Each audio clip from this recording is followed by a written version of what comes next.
And now, from the Southern Colorado campus of CSU-Pueblo, this is the Today Online with news, events, videos, and photos.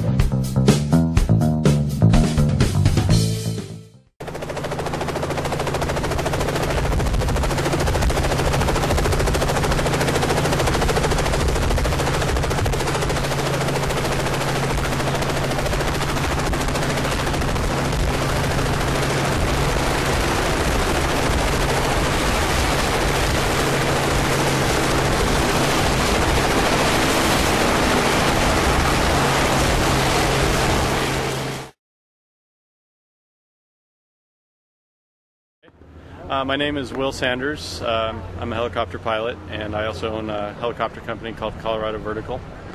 We've been in operation since 2006, and we fly scenic tours mainly of Pikes Peak and Garden of the Gods. We have the fall colors coming up, where we take people up and show them the aspen leaves. And then after that, we show Christmas lights all through December. It's an amazing flight. And then during the summer, we have all the summer scenery at Pikes Peak. You know, the helicopter profession intrigues me. It's just an amazing thing to get to do. And I figured the only way I could do it and not have to pay for it was to start a company and get other people to pay for my flight time. We just don't get any negative comments. We have a fun product. My name's AJ. I'm going to go for a helicopter ride.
I tell you, the opportunity to ride in a helicopter and see the campus from up above, just something I wouldn't miss. I like trying new things. Anytime somebody gives me the opportunity to do something new that I haven't done before, I'm going to do it. I would recommend it for everybody. It's always good to try something new, and to see the campus from up high really gives you a whole different perspective on it.